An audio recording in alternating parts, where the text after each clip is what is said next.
I'm Conrad Iacobellis, and you're watching Welcome Home to the Wasatch Back. Mortgages are complex loans that require a ton of knowledge and a ton of paperwork. Thankfully, I sat down with loan officer Andrea to make mortgages a little easier to understand. We're talking about the fascinating world of mortgages. Now, don't get scared off, don't change that channel, because we have someone who's very passionate, very informative, and very much going to make this easy. Andrea Cox from Andrea Cox Mortgage, thank you so much for joining us today. Hi, Conrad. So what is your background and how did you become a mortgage lender? Well, it was an interesting switch. Well, by degree, I'm an accountant, so I've been in the financial world in New York. And then after a few years, I was a manager of finance. I moved into high tech. I worked for a company, a German company. It's called SAP. It's a large top German software in the world. But there was not that, how can I say, reward, emotional reward, right? Like, yes, I made Apple happy, great, And I also was traveling a lot. So I had a daughter, and I didn't want to be an absent parent. So I wanted to try to figure out how I can use my skills in my community. My daughter was born here, I live here, but I was playing here, but I wasn't working here. So I met a mom through my daughter's ballet, and she had a mortgage branch in Salt Lake, and we talked about it, and she's like, my God, with your background, you'll be awesome at it. Why don't you look into it? And I joined a local company at the time. I started to study absolutely everything of the process, and I'm like, oh my God, there's so much opportunity here to make things better.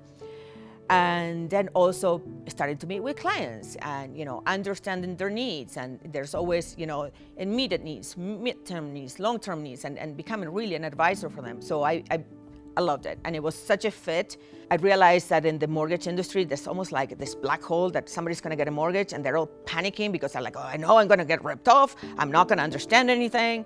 And so part of what I do is also educate my clients. They don't need to become experts, but I want them to know exactly what they're getting into and how the process works.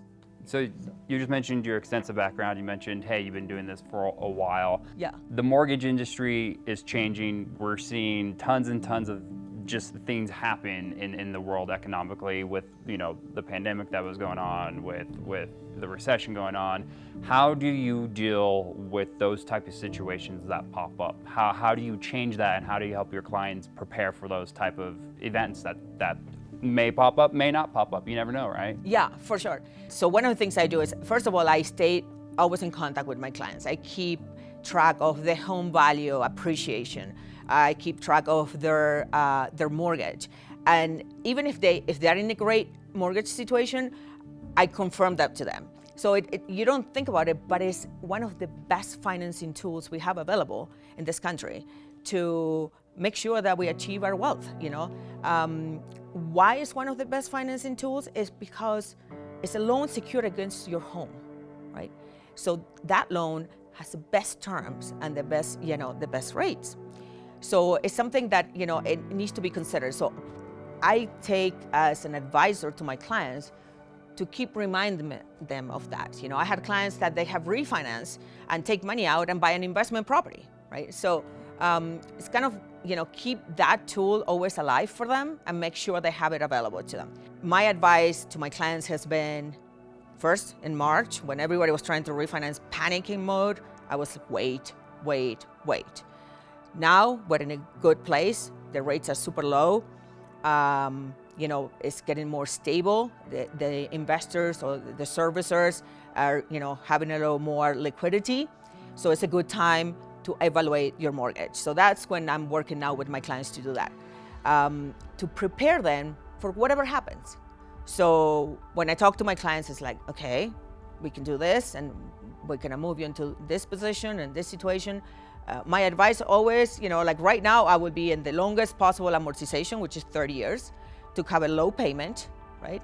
And then if I have the cash, I will pay against the principal, so you can pay your mortgage sooner. I wouldn't put myself in a higher payment because you don't know, what if, you lose your job or something happens. So it's good to keep yourself pretty lean, regarding debt, to be able to ride whatever waves come, and stay calm on that, So you're kind of talking about tips that you give people right now, you get to your clients right now during this pandemic, during this recession, what type of tips or tricks or things I should look for in a mortgage loan officer? Should it be someone who is going to be my friend, my pal, who's going to be like, you want that deal, I'm going to give you that deal? Or should I look for someone who's going to be like, you want that, that's not good for you, we should be looking at this because that's better for your situation? Well, throughout my career, I always carry the same principle. Doing business with your friends Never works out. It has two risks.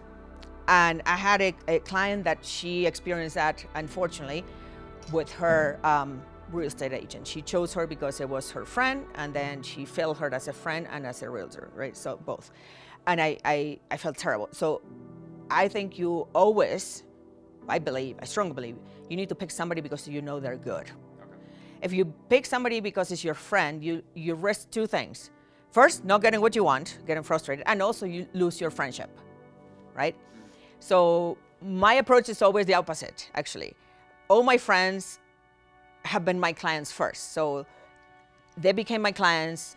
We built that trust and respect. And because they knew my professionalism and how I took care of them, they became my friends. The other thing is you should look for is transparency.